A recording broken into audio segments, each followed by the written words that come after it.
কলসের উপরের দিকে যা আছে অমৃতটা পাতলা আছে, পাতলা, আর নিচে গাঢ় আছে। তোমার দিকে গাঢ়টা দেবো, আর পাতলা পাতলা আছে উপরে অসুরের দিকে দিয়ে দাও। অমৃতের আবার পাতলা গাঢ় হয়, তুলসী পাতার আবার ছোট বড়, একাদশীর আবার ছোট বড় হয়। অনেক সময় বলে আমরা 4টা বড় একাদশী করি। হ্যাঁ, একাদশীর আবার বড় ছোট আছে, ব্রতের আবার বড় ছোট হয়। হ্যাঁ, আর ওই তুলসী পাতার ছোট বড় হয়, বলো ঠিক সেরকম এই অমৃতের আবার পাতলা গাঢ় আছে। তো দেবতার দিকে যা বলেছে তারা বলছে আচ্ছা ঠিক আছে ঠিক আছে, আপনি যা বলবেন, আপনি এত সুন্দরী মহিলা বলছেন মানে এটা খারাপ কিছু না, আপনি যেটা বলছেন এটাই ঠিক। আর বলছে এক কাজ করো, এই বিতরণ করতে গেলে এই সব একসাথে কাজ করে দিলে হবে না। কি করতে হবে? আগে লাইন দিতে হবে, লাইন দিতে হবে, তাইলে এক এক করে সবাইকে দেওয়া যাবে, সুষ্ঠু হবে বিতরণ। লাইন দিয়েছে। এইবার দেবতাদের লাইন, অসুরদের লাইন, দুটো লাইন দেওয়া আছে। আগে আমি পাতলা পাতলা উপরে দেবতা দিকে দেই, গাঢ়টা তোমার দিকে দেব, ঠিক আছে? এইবার প্রথমে দেওয়া শুরু হয়েছে। আসকে শ্যামলবাবু আসো, প্রথমে নিয়ে নিল। দেবতা দিকে শুরু হয়েছে, দেবতা দিকে দিচ্ছে, দিতে দিতে দুই একজন তো অসুর একটা তো বলেই ফেলে, বলে এই বলা বলা করছে, দেখতে সুন্দর হয়ে গেলে মনে মনে কাল আসে বসে, বলে কি না ও দিতে দিতে দেবতা দিকে সব শেষ করে দিবেন তো। হ্যাঁ, সবাই মিলে তাকে তো চাবড়ান দিয়ে বসে করে, সে রোগটা ধরে ফেলেছিল যে সব শেষ করে দিবেন তো। আর তাকে তো সবাই মিলে এত সুন্দরী মেয়ে, তার উপরে এরকম নালিশ, এরকম অপবাদ দেওয়া, হ্যাঁ এতে মনে হয় এরকম। একটা যদি রাস্তাতে সুন্দরী মাতাজি মহিলা যায়, সে যদি তোমার ইচ্ছা করে যদি সে পড়ে যায়, তোমাকেই সবাই পিটবে, বলো তুমি চোখে দেখতে পাচ্ছ না মেয়েটার একদিন পড়ে গেছে, দেখবে না লোক এখন মাতাজির জয় জয়কার সব দোষ মাতাজি তো বুঝে কেস লিখে দেয়, বহু কাছ থেকে সব শেষ, হায়রানের সীমা থাকবে, বুঝতে পারছেন? আর অসুররা তো দাঁড়া তাকে তো মেরে বসে যে একটু বলে ফেলছিল, বলে তুই কি জানিস? হ্যাঁ, এত সুন্দরী মহিলা, তার নামে অপবাদ দিচ্ছ, চুপচাপ করে দে। সে বলে আচ্ছা ঠিক আছে, আমি আমার চুপচাপ থাকলাম, দেখে বুঝতে পারি পরে ঠেলা। ও চুপচাপ সে হয়ে গেল। এইবার দিতে আছে, অমৃত দিতে দিতে এক সময় রাহু আর কিন্তু বুঝতে পেরে গেছে, বলে আরে সত্যি তো দিতে দিতে না শেষ হয়ে যায়। সেই জন্য রাহু এসে ফটফট কি করেছে, সে ঢুকে পড়েছে দেবতাদের দলে, রূপ ছদ্মবেশে দেবতাদের দলে ঢুকে গেছে। আর ভগবান মোহিনী তিনি বলা আছে চন্দ্র সূর্যকে, তোমরা একটু খালি ইশারা করবে, সঙ্গে সঙ্গে কেউ যদি ঢুকে যায় লাইনে, এরকম হয় দেখবে আমাদের সব যখন বা দিনদার কি প্রসাদের সিস্টেম করে বা মায়াপুর গেলে দেখবে এরকম হয়। হ্যাঁ, হাতে বেল বেঁধে দিবে, আর যদি কেউ ঢুকে যায় তাকে সব তুলে দিবে, প্রসাদ হবে, চলো লাস্টে বাঁচলে তবে হবে, তার আগে প্রসাদ হবে না।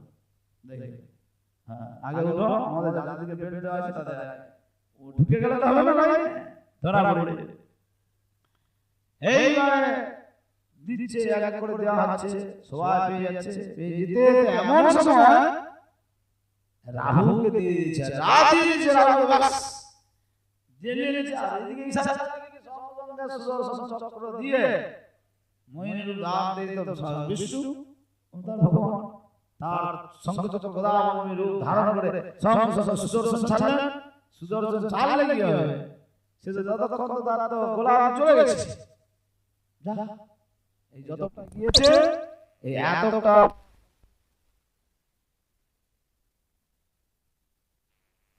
কৃষ্ণ কৃষ্ণ হরে হরে হরে রাম হরে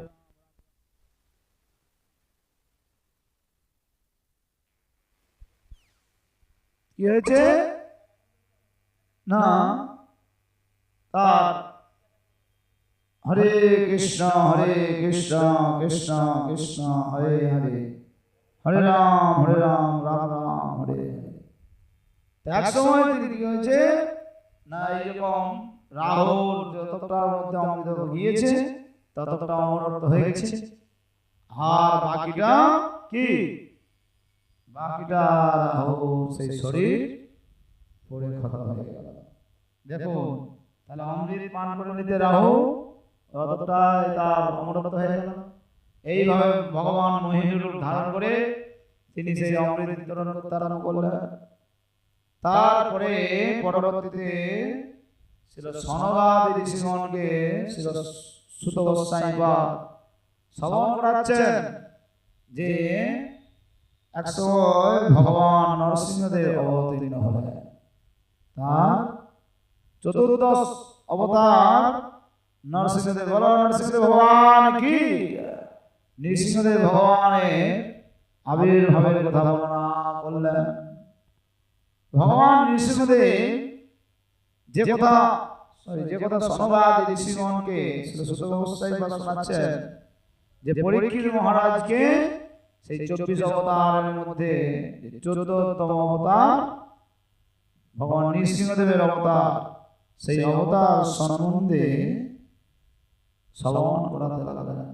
আর পরীক্ষিত মহারাজকে সুখদেব গোস্বামী যে কথা শ্রবণ করাচ্ছিলেন সেই কথাই সুত গোস্বামী সনকাদি ঋষিগণকে শ্রবণ করাচ্ছেন এই বিশাল ক্ষেত্রে। সেখানে বলছেন যে এক সময় এই কশ্যপে আর দিদি পুত্র রূপে অবতীর্ণ হয়েছিলেন কে, হিরণ্যাক্ষ আর হিরণ্যকশিপু। আমরা পূর্বে হিরণ্যাক্ষের কথা শুনেছি যে সেই হিরণ্যাক্ষ কে ভগবান বিষ্ণু বধ করলেন। তিনি এই পৃথিবীকে উত্তোলন করলেন বরাহ ধারণ করে, আর সেই ভগবান বিষ্ণুর প্রতিশোধ নেওয়ার জন্য তার দাদাকে হিরণ্যকশিপুর দাদা হিরণ্যাক্ষকে বধ করেছেন। তাই তার প্রতিশোধ নেওয়ার জন্য হিরণ্যকশিপু তিনি কি করলেন, মন্দার পর্বতে ব্রহ্মাকে সন্তুষ্ট করে তার কাছ থেকে বর প্রাপ্ত হওয়ার জন্য, অমর বর প্রাপ্ত হওয়ার জন্য তিনি তপস্যা করতে চলে গেলেন। কোথায়, মন্দার পর্বতে তিনি চলে গেলেন। কিসের জন্য না, ব্রহ্মাকে আগে সন্তুষ্ট করতে হবে, সন্তুষ্ট করে ব্রহ্মার কাছ থেকে বর পেতে হবে। কি বর না, আমি যেন অমর হয়ে যাই। তখন তিনি 36,000 বছর তপস্যা করলেন। কত বছর? 36,000 বছর তপস্যা করলেন এক পায়ে দাঁড়িয়ে। খুব কঠিন তপস্যা। হিরণ্যকশিপু তো এমন কি তপস্যা করতে করতে তার উইঢিপি হয়ে গেছে। এইরকম অবস্থায় ব্রহ্মা তিনি প্রকট হলেন। ব্রহ্মা তো হিরণ্যকশিপু খুঁজেই পাচ্ছে না কোথায়। সবার ভিতর থেকে আওয়াজ হচ্ছে ওই উইঢিপি দিকে, খুঁজেই পাচ্ছে না নাকি, বুঝতে পারছেন? বলে কি করে সম্ভব? কারণ তখন কি সত্যযুগ, সত্যযুগে আমাদের কলিযুগের মানুষের প্রাণ কোথায়? অন্নগত প্রাণ। একদিন না খেলে আওয়াজ বেরোবে নি, চোখ ঢুকে দিয়ে সব শেষ দোলকিয়ে। আর 2-3 দিন না খেলে তারপরে তো খুঁজেই পাওয়া যাবে অন্নগত প্রাণ কলিযুগে। আর সত্যযুগে হাড়ের ভিতরে প্রাণ। যতক্ষণ অবধি হাড় থাকবে, হাড় মজ্জা তার ভিতরে প্রাণ। হ্যাঁ, এই মাংস খুলে পালিয়ে যাবে, হাড় মজ্জা তার ভিতরে প্রাণ থাকবে। বুঝতে পারছেন? আর ব্রহ্মার তাই অবস্থা, সরি হিরণ্যকশিপু তাই অবস্থা হয়েছে। ওই ডিটি হয়ে গেছে, কিন্তু ভিতরে আর সে হাড়ের ভিতরেও তার প্রাণ আছে সেখানে। তখন ব্রহ্মা এসে দেখে তার দিকে জল ছিটাতে, তখন হিরণ্যকশিপু প্রকট হলো। প্রকট হতে বলে, বেটা কি চাই বলো? তখন হিরণ্যকশিপু বলে উঠছে, দেখো আমি অমর বর চাই, আমাকে কেউ যেন না মারতে পারে, আমি অমর চাই। ব্রহ্মা বলে, দেখো আমি নিজেও অমর নয়, আমি নিজেও অমর নয়, আমারও মৃত্যু আছে, আমারও একদিন না একদিন মৃত্যুবরণ করতে হবে আমাকে। অতএব আমি তোমাকে কি করে অমর বর দেবো? আরে ভাই, আমার কাছে যদি 100 টাকার নোট থাকে, তুমি যদি 10 টাকা চাও, 50 টাকা চাও, দিতে পারবো না। যদি আমার কাছে 50 টাকা আছে, আমি যদি আমাকে 70 টাকা চাও, দিতে পারবো না। আমার কাছে 10 টাকা আছে, তুমি যদি আমার 20 টাকা চাও, দিতে পারবো? পারবো না। তাহলে আমার কাছে কি 100 টাকার নোট থাকলে তাহলে দিতে পারবো। ব্রহ্মা বলে, আমি নিজেই অমর, আর আমি তোমাকে কি করে অমর বলবো? তখন আচ্ছা ঠিক আছে, তাহলে এক কাজ করা হোক, তুমি অন্য কিছু করছো না, তাহলে এক কাজ করুন, ঠিক আছে। অসুস্থ তো চালাক, ধুতু, অসুস্থ মানে একটু ধুতু হয়, হ্যাঁ একটু ধুতু টাইপের। তো কি করেছে? আচ্ছা তাহলে এক কাজ করো, আমাকে বর যদি দিতে হয় তাহলে এই বর দেন, আমি রাতে না মরবো, দিনে না মরবো। ব্রহ্মা বলে, তো তাস্তু। বলে, তাহলে আরেকটা বর দাও, কি বর? না, আমি কোন ওই পশু পক্ষী জন্তু দ্বারা না মরবো, না মানুষ দ্বারা মরবো। বলে, তো তাস্তু। তারপর বলছে, আমি ঘরে না ভিতরে মরবো, না বাইরে মরবো, না জমিনে না আকাশে, বুঝতে পারছেন? না অস্ত্র দ্বারা না শস্ত্র দ্বারা। ये तो এক করে দেখা গেল সে অলরেডি কি অমর বড়ি চেয়ে নিল, অলরেডি অমর বড়ি চেয়ে নিল। তখন এইদিকে এসে ওই বড় এক করে চেয়ে নিয়ে অমর অলরেডি অমর বড়ের মতো সমান হয়ে গেল। আর যে যত চালাক তার থেকে ভগবান আরো চালাক। তুমি যতই চালাকি করো, ভগবানের কাছে চালাকি চলবে না, বুঝতে পারছো? তুমি চালাকি করে বরদান দিয়েছো বটে, আর ভগবানও তিনি অদ্ভুত রূপ। হ্যাঁ, ঠিক আছে, তথাস্তু। আর এদিকে কি, এদিকে এই কয়ালু, হিরণ্যকশিপুর স্ত্রী কি নাম? কয়ালু। কয়ালু তিনি যখন গিয়েছে আছেন তখন গর্ভাবস্থা, আর দেবরাজ ইন্দ্র যখন হিরণ্যকশিপু যখন তপস্যায় চলে গিয়েছে, আর এদিকে দেবরাজ ইন্দ্র তিনি কি করছে, কয়ালুকে তুলে নিয়েছে। কেন না, এর বাবা সবচেয়ে বড় অসুর, দেবতাদের নাকে দম এনেছে। কাকে ঘোড়ার ঘাস কাটাচ্ছে, কাকে গরুর ঘাস কাটাচ্ছে, গোবর তুলাচ্ছে, কাউকে ঝাড়ু পোতা মারাচ্ছে, সকলকে কাজ করাচ্ছে, নাকে দম এসে যাচ্ছে তাদের। বলে তাহলে এই অসুরের সন্তান তারা মানে আরো বেশি বড় অসুর হবে। তাই জন্য আর বাবা আসার আগে কয়ালুর গর্ভ থেকে একে রাধে রাধে করে দিতে হবে বলে তাকে তুলে নিয়ে যাচ্ছে দেবরাজ ইন্দ্র। আর এমতো সময় ওই দেবলোকে যাওয়ার সময় নারদ মুনির সাক্ষাৎ হয়েছে। নারায়ণ নারায়ণ নারায়ণ, নারদ মুনির সাক্ষাৎ যায়। নারদ মুনি বলে, আরে কি ব্যাপার বন্ধু? বলে কি হবে, এই যে নিয়ে যাচ্ছি এ কয়ালু, যদি এই সন্তান প্রসব করবে, সেই সন্তানকে আর বাঁচানো রাখা হবে না। কারণ এই হিরণ্যকশিপুর সন্তান মানে অসুরের সন্তান, অসুর, বুঝতে? তাই জন্য একে কি করবো, হত্যা করতে হবে। নারদ মুনি ধ্যানস্থ থেকে বলে, আরে ভাই এ তো সাধারণ বালক নেই গর্ভে, এর গর্ভে যে বালক আছে এ বালক সাক্ষাৎ পরম বৈষ্ণব ভগবানের ভক্ত, পরম ভক্ত। নারদ মুনি বলে, ওরে কয়ালুকে সঙ্গে সঙ্গে বসিয়ে দেবরাজ ইন্দ্রকে বলছেন, ইন্দ্র আমিও প্রদক্ষিণ করছি, তুমিও করে নাও। ভক্তকে আর ভগবানের শ্রী হরি মন্দির প্রদক্ষিণ করবেন, তাহলে আপনার সব পাপ কি হবে, ভয় সব দূরে চলে যাবে, পাপ সব খণ্ডন হয়ে যাবে।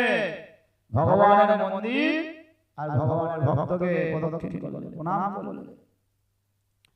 তো নারদ মুনি করছেন প্রণাম আর প্রদক্ষিণ, আর তার সাথে সাথে ইন্দ্রকে বলে, ইন্দ্র তুমিও করো, প্রণাম করে নাও আর প্রদক্ষিণ করে নাও। বলে ইন্দ্র শুরু করলেন, তখন ইন্দ্র চলে গেলেন। আর কয়ালু এই নারদ মুনির আশ্রমে রয়ে গেলেন। দেখুন, নারদ মুনির আশ্রমে রয়ে গেলেন। নারদ মুনির আশ্রমে প্রতিদিন তিনি ভাগবত শ্রবণ করাতেন। দেখুন, বাচ্চাকে সংস্কার গর্ভ থেকে দিতে হয়। গর্ভে সন্তান যখন হবে তখন থেকে মায়ের দিকে বেশি করে হরিনাম করাতে হবে, বেশি করে ভাগবত রামায়ণ মহাভারত আদি আমাদের বৈদিক গ্রন্থ শ্রবণ করাতে হবে।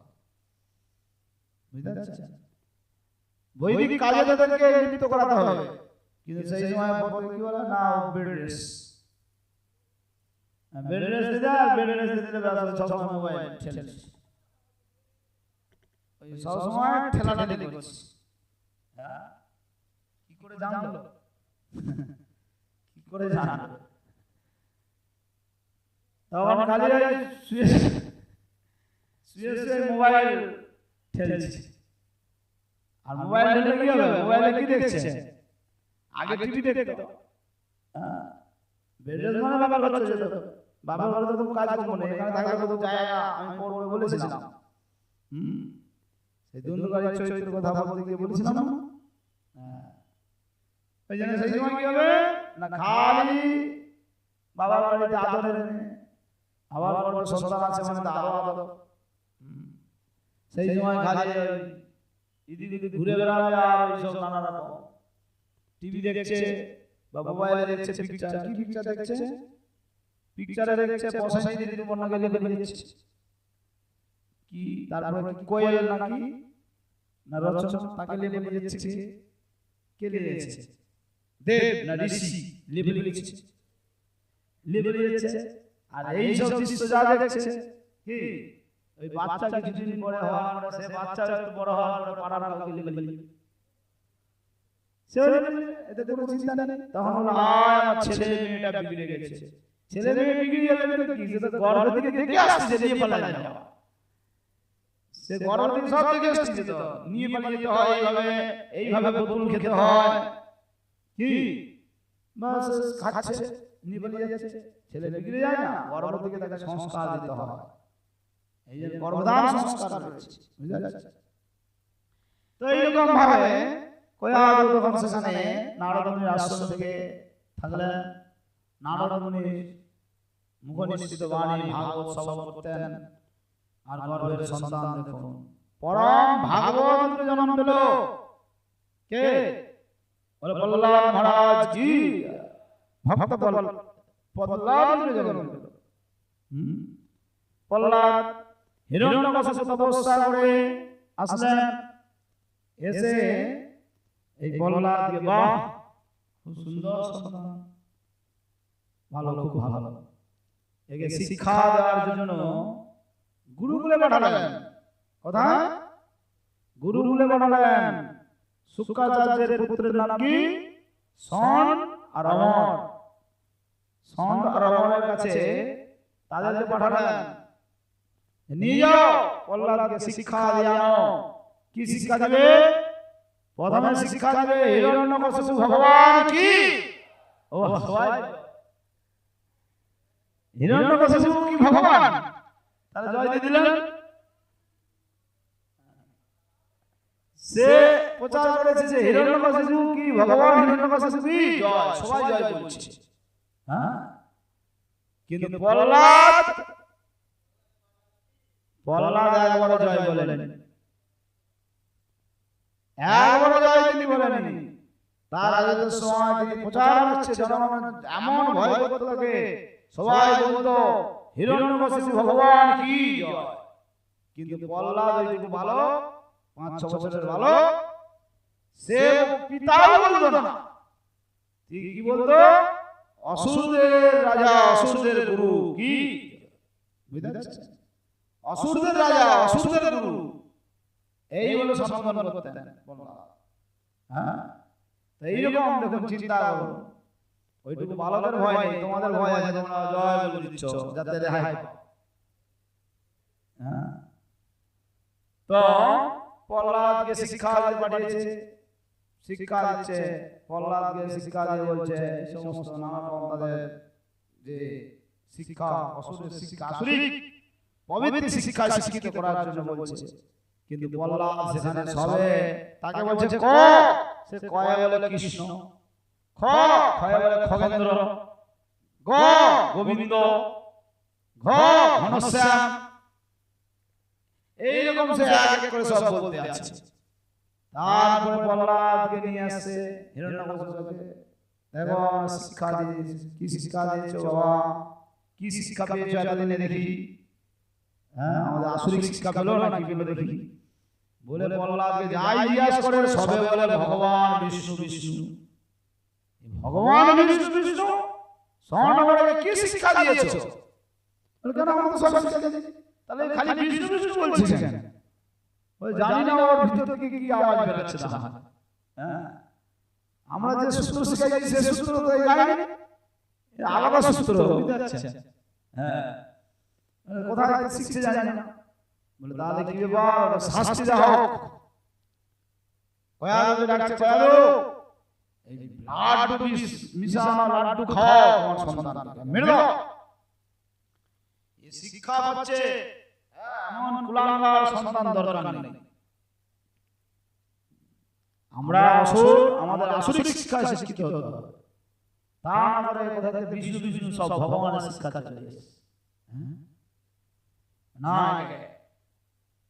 খাইয়ে বেরো, কোনো মা খাওয়া দাওয়া মিস, তবু কাঁদতে কাঁদতে দিচ্ছে, কিন্তু রক্ষা কে করবে? হ্যাঁ, রক্ষা করার মানে তো সে ওনাদের আজ গোবিন্দ সর্বকাটার কারণ রাখে হরি মারে কে, মারে হরি রাখে। হ্যাঁ, তারপরে তাকে ফেলে দিয়েছে কোথায়? একদম সমুদ্রের তলে ফেলে দিয়েছে, একদম বড় পাথর একটা বিয়ে দিয়ে চেন দিয়ে সমুদ্রের জলে ফেলে দিয়েছে, ডুবে ভর হয়ে যাবে। ভর ভর কি তুলে দেখে এখন সে স্মরণ করছে, ওম নমো ভগবতে বাসুদেবায়, হরে কৃষ্ণ কৃষ্ণ কৃষ্ণ হরে হরে, হরে রাম রাম রাম হরে হরে, সেই রকম গাইছে। হ্যাঁ, বলতো কি এত শাস্তি দিলাম মরছিস না, তাহলে পাগলা হাতির পায়ের নিচে ফেলে দিয়েছিস, তাও মরছে না। যখন এত করে যখন তাকে মারতে পারছে না, এমন সময় খুব চিন্তিত, তখন প্রহ্লাদকে কোলে নিয়ে বলছে, হে প্রহ্লাদ, তোকে এত শাস্তি দেওয়ার পর তুই মরছিস না, কে রক্ষা করছিস? কেন দাদা? আমার ভগবান বিষ্ণু। আর এমন সময় সেখানে হিরণ্যকশিপুর বোন কে সিংহিকা, সিংহিকা হোলিকা, হোলিকা এসে উপস্থিত হয়ে গেল। বুঝতে পারছেন? এই হোলিকা এসে যখন উপস্থিত হয়ে গেলেন, দাদা কি ব্যাপার, এত ব্যাকুলতা কেন, ইতস্তত কেন? নেই ব্যাপার, চিন্তা নেই, আমার কাছে একটা দেবতা ঋষিদের আশীর্বাদ আছে, কি একটা কাপড় আছে, আমি সেই কাপড়টা পরে যদি বসে যাই না আগুনে, আমি পুরবো না। কিন্তু প্রহ্লাদকে যদি আমি বসে যাই, প্রহ্লাদ পুরে ছাই। বলে তাই? হ্যাঁ, আমার কাছে আশীর্বাদ আছে, কি পা আছে। বলে তাই হোক। বলে কি করলেন? প্রহ্লাদকে নিয়ে হোলিকা দেবী তিনি বসে বললেন, হ্যাঁ বসে বললেন আগুনের মধ্যে আগুন দাও দাও জ্বলছে, কিছুক্ষণ পরে সেই কি গুলিকা বলছে বাঁচাও বাঁচাও করে ছটকাচ্ছে। কি হলো? দেখুন দেবতা ঋষিদের আশীর্বাদ কাজ করছে না। কোথায়? ভগবানের ভক্তের প্রতি কেউ যদি অনিষ্ট করে, হ্যাঁ, ভগবানের ভক্তের যদি কেউ ক্ষতি করে তাকে ভগবান রক্ষা করে। ওই জন্য আমাদের প্রবাদ বাক্য সমাজে একটা আছে, বলে যার কেউ নেই তার ভগবান আছে। তুমি যারে মারিবে কে তারে রাখিতে পারে, তুমি যারে রাখিবে কে তারে মারিতে পারে। ভগবান যদি কাউকে মারবে মনে করে, কারণ বাবার ক্ষমতা নাই যে তাকে রক্ষা করতে পারে। হ্যাঁ, ভগবানের মার দুনিয়ার বার। বুঝাচ্ছে? ভগবান যদি মনে করে যে তোমাকে ডুবাবে, তোমাকে মারবে, তোমার বাবার ক্ষমতা নেই, কারো বাবার ক্ষমতা নেই তাকে রক্ষা করবে। আর ভগবান যদি কাউকে মনে করে রক্ষা করবো, কারো বাবার ক্ষমতা নেই তাকে হত্যা করবে। তাই প্রহ্লাদকে দেখে শিখে নেওয়া উচিত। তেমন সময় দেখা গেল অধিকার পুরে ছাই শেষ, রাধে রাধে হয়ে গেল। প্রহ্লাদকে তখন কোলে তুলে নিয়ে বলছে, হ্যাঁ রে প্রহ্লাদ, হিরণ্যকশিপু বলছে তোকে এত শাস্তি, এত প্রহার, এত কঠিন কঠিন শাস্তি দেওয়ার পরও তোর মৃত্যু হচ্ছে না, তোকে কে রক্ষা করছে? বলে কেন পিতা? আমার ভগবান বিষ্ণু। আচ্ছা তোর বিষ্ণু বিষ্ণু বিষ্ণু বিষ্ণু, এই বিষ্ণু কোথায় থাকে বল? বলে কেন পিতা? সে তো সর্বত্র রয়েছে। কোথায় আছে? সব জায়গা, যাহা বলা নেত্র পড়ে তাহা রস কৃষ্ণ সুরে, যেখানে যেখানে আমরা চোখ করবো সেখানে সেখানে সে আছে। তোকে কে রক্ষা করছে? না, আমার হৃদয়ে ভগবান বিষ্ণু রয়েছে, আমাকে হৃদয়ে থেকে তিনি রক্ষা করছে। তাহলে আমার হৃদয়ে আছে, আমি তোর বাবা, তুই যদি বালক তোর হৃদয়ে দেখা করে, তাহলে আমার হৃদয়ে নিশ্চয় আছে। হ্যাঁ, তাহলে তোর হৃদয় থেকে যদি তোকে রক্ষা করছে, তোকে যদি এত কি প্রেরণা দিচ্ছে ভক্তি করার জন্য, তাহলে আমাকে দিচ্ছে না কেন? আমার হৃদয় থেকে আমাকে প্রেরণা দিচ্ছে না কেন ভক্তি করার জন্য? বলে পিতা কি বলবো, তোমার মনে ময়লা পড়েছে। গান আছে না, ময়লা পড়েছে, ও মনে ময়লা পড়েছে, মনে ময়লা লেগে গেছে। ওই ময়লা দূর করতে হবে আগে, তার পিঠে ঘষতে হবে রডের জং ছাড়া, তাই তো? এরকম ময়লা, মনের ময়লা ছাড়াতে হবে। আর মনের ময়লা কোথায় গেলে ছাড়াবে? হ্যাঁ, সৎসঙ্গে গেলে ছাড়বে মনের ময়লা, সাধুর কাছে যেতে হবে, তোমার মনের ময়লা দূর হবে, না হলে কোনোদিন হবে না। হ্যাঁ, তো এইরকম ভাবে বলে তাহলে ও তোর ভগবান ওই না আছে? বলে আছে। ওই না আছে? বলে আছে। বলে থাম্বাটার মধ্যে আছে?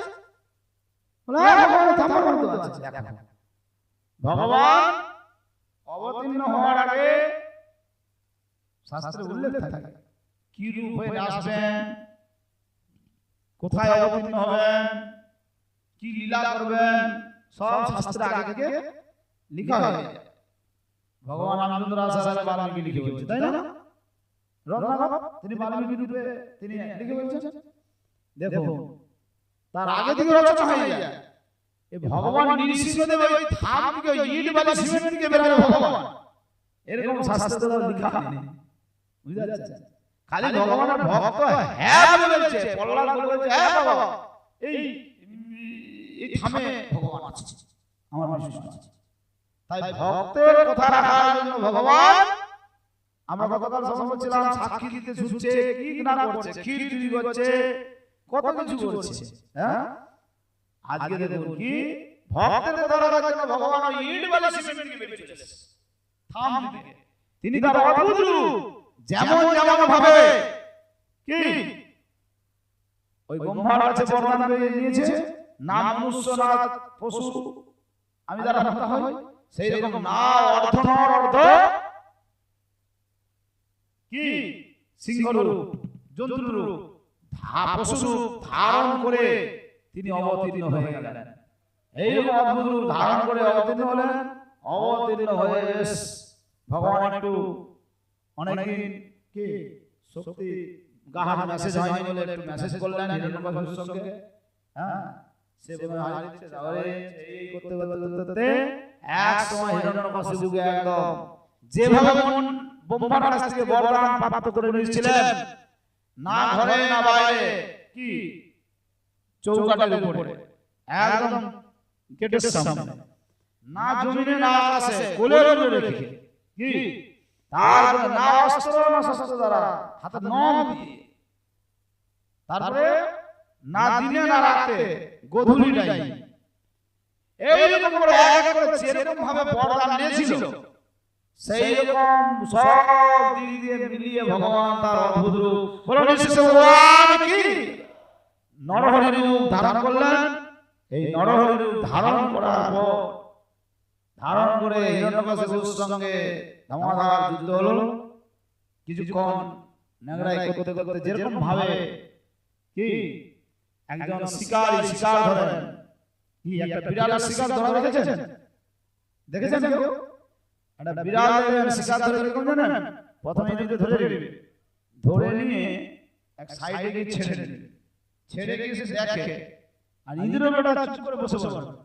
কিছুক্ষণ পরে বসে থাকতে আস্তে আস্তে আস্তে সুসুর করে পালিয়ে যাওয়ার চেষ্টা করে, আর যা পালিয়ে যাওয়ার চেষ্টা করে তখন বিড়াল তার পায়ে ঠাস করে দিবে। বুঝতে পারছেন? হ্যাঁ, এরকম করে দিতে থাকে, আবার ঠাস করে আবার চুপ করে বসে এইরকম করে যত নগড়াই করতে থাকে ওই বিড়াল এরকম ভাবে ইঁদুর ধরে। তো ঠিক সেই রকম ভাবে ভগবান নৃসিংহদেব তিনি কি করলেন? হিরণ্যকশিপুর সঙ্গে একটু এক্সারসাইজ করে নিল, হ্যাঁ, মেসেজ করে নিল, করে নেওয়ার পরে তারপরে হলো যে এবারে শেষ করে দিল। তারপর বিড়াল খাপ খেয়ে নেয়। তো ঠিক সেরকম তাকেও রাধে রাধে করে দিল, একদম ভক্ষ বিদীর্ণ করে একদম এত ক্রোধান্বিত হয়ে গেছে ভগবান নৃসিংহদেব, তিনি ক্রোধান্বিত হয়ে তার নাড়ি ভুঁড়ি টেনে ছিঁড়ে খেয়ে নিচ্ছে। এইরকম ভয়ঙ্কর রূপ, এমনকি তার এত তিনি উগ্র হয়েছে তাকে শান্ত আর কেউ করতে পারছেন না। তাকে শান্ত করার জন্য সবাই আসছে, সব স্তুতি করছে, কেউ আর শান্ত করতে পারছে না। এমনকি বৈকুণ্ঠ থেকে লক্ষ্মী দেবী পর্যন্ত এসেছে। লক্ষ্মী দেবী বলছে তোমার সঙ্গে কি ব্যাপার, ঘর কামাবো। হ্যাঁ, লক্ষ্মী দেবী বলে তোমার তো নিজের ঘরের লোক হয়, তুমি তোমার শান্ত করো। মাথা খারাপ, লক্ষ্মী দেবীর কোথায় সে শান্ত হয় না। তখন কি করলেন? সবাই রিকোয়েস্ট করলেন, দেবতা সবাই রিকোয়েস্ট করছেন, কি প্রহ্লাদ তোমার জন্য ভগবান অবতীর্ণ হয়েছে এরকম উগ্র রূপ, অতএব তুমি ভগবানকে এই নৃসিংহদেবকে শান্ত করো। তখন প্রহ্লাদ কি করলেন? সকলের অনুমোদনে, অনুরোধে তখন তিনি কি করলেন? ভগবান নৃসিংহদেবের স্তুতি করলেন, কি নমস্তে নরসিংহায়, নমস্তে নরসিংহায়,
সুন্দর উপদেশ দিয়েছেন।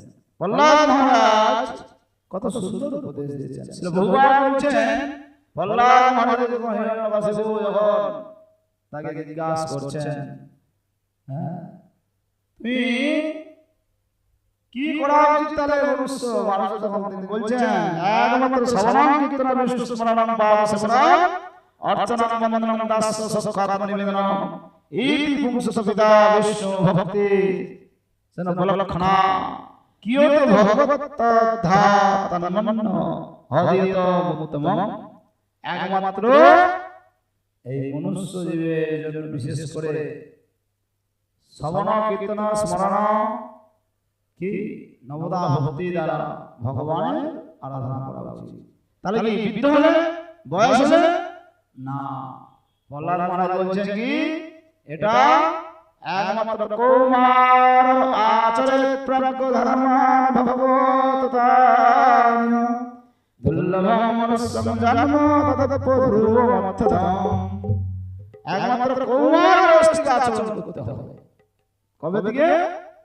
যদি তুমি কুমার অবস্থায় আচরণ করো তবে একমাত্র সম্ভব, তা নাহলে সম্ভব নয়। তাই জন্য একমাত্র বালক বয়স থেকে কুমার, ছোটবেলা থেকে যদি কাউকে ভক্তি করান তবে দেখবেন অন্তিম সময় ভক্তি করতে ভগবানের নাম স্মরণ করতে পারবে। সারা জীবন তুমি হেলে গেল কি সারা বছর তুমি ফাঁকি দিলে আর পরীক্ষার সময় যতই তুমি রাত জেগে পড়ো কি হবে? রেজাল্ট ভালো আসবে? হ্যাঁ, ওই বৃদ্ধ বয়সে সৎসঙ্গে যে অবস্থা মানে গাঁঠে ঢোকে এই লড়বে আর ভালো করে ধ্যান দিয়ে শুনবেই, আর তারপরে তো গল্প ওই সময় হাবি যাবে। বৃদ্ধ বয়সে কি আর হয়? হরি ভজন করতে গেলে কৌমার বয়স থেকে আচরণ করতে হবে। আমি বলছি না, প্রহ্লাদ মহারাজ বলছে। কি বললেন? কৌমার আচরণ, কৌমার বয়স থেকে। যাই হোক, সময় আমাদের আবার অতিবাহিত হয়ে যাবে, এক্ষুনি ঢঙ্গা হয়ে যাবে, দেখে গেছি ইশারা করে। হ্যাঁ, তো তাই যাই হোক আজকে দুটা আরো কথা বলে দেই কালকে। তাই এরকম ভাবে সৌনকাদি ঋষিগণকে সেই 24 অবতারের মধ্যে ভগবান শ্রী 14তম অবতার নৃসিংহদেবের অবতারের কথা শ্রবণ করালেন। পূর্বে আমরা শ্রবণ করলাম পঞ্চদশ অবতার হচ্ছে বামনদেব অবতার। সে বামনদেব ভগবান কি বামনদেবের কথা আমরা শ্রবণ করলাম সংক্ষিপ্ত আকারে। তারপরে 16তম অবতার হচ্ছে পরশুরাম অবতার। এই পরশুরাম রূপে তিনি ভগবান পরশুরাম কি তিনি মহর্ষি জমদগ্নির পত্নী রেণুকার গর্ভে তিনি অবতীর্ণ হয়েছিলেন। তিনি পিতা জমদগ্নি আর মাতা রেণুকার গর্ভে তিনি অবতীর্ণ হলেন। রাজাদের দেশ দেখে তাদের প্রতি ক্রুদ্ধ হয়ে পৃথিবীকে 21 বার ক্ষত্রিয় শূন্য করেছিলেন। কতবার? জয় শ্রী রাধা মাধব কি 21 বার তিনি একদম ক্ষত্রিয় শূন্য করেছিলেন। বুঝতে পারছেন তো? তো যাই হোক, তারপরে তার পিছনে কারণ ছিল বিশদ কথা রয়েছে। হ্যাঁ হ্যাঁ, তারপরে তিনি ব্যাসদেব বলো ব্যাসদেব ভগবান কি তো ভগবান ব্যাসদেব পরাশর সত্যবতীর পুত্র রূপে তিনি আবির্ভূত হলেন মানবগণের কল্যাণের জন্য। বেদ বৃক্ষকে বিভিন্ন শাখা প্রশাখায় বিস্তার করে এবং মহাপুরাণ ভাগবত রচনা করলেন। এ কথা আমরা পূর্বে শ্রবণ করেছি যে কিভাবে তার নাম কৃষ্ণ দৈবায়ন বেদব্যাস হলো। তিনি এই জগতে জীবের কৃপায় কৃষ্ণ কইল বেদ পুরাণ। তিনি জীবনের কৃপা করার জন্য বিশেষ এই কলিহত ভাগ্য দুর্ভাগ্য মন্দ বুদ্ধি স্মৃতি ভ্রম এই জীবকে কৃপা করার জন্য তিনি সমস্ত বেদ বৃক্ষের বিভিন্ন তিনি রচনা করেছিলেন। আর তার মধ্যে শ্রেষ্ঠ হচ্ছে ভাগবত মহাপুরাণ রচনা করলেন। সমস্ত বৈদিক শাস্ত্রের নির্যাস সার ভাগবত মহাপুরাণ রচনা করলেন। তারপর ভগবান তিনি তার 18তম অবতার ভগবান শ্রী রামচন্দ্র অবতার তিনি অবতীর্ণ হলেন। আর রামচন্দ্র অবতার তিনি অবতীর্ণ হয়ে সে কথা আমরা আগামীকাল মহাপ্রভুর কৃপা হলে আবার সেই ভগবানের সমস্ত অবতারগুলোর কথা এবং বিশদ কথা আরো শ্রবণ করবার জন্য ভাগবত মহাপুরাণ আশা রেখে আজকে এখানে হরিকথা বিশ্রাম দেওয়া হলো। আগামীকাল মহাপ্রভু কৃপা জয় গুরু শ্রী ভাগবত মহাপুরাণ কি, জগৎগুরু শ্রী বহুপাদ কি, व्यासदेव महाराज की, समस्त गौर भक्तवृंद की, निताय गौर सदानंद राधे।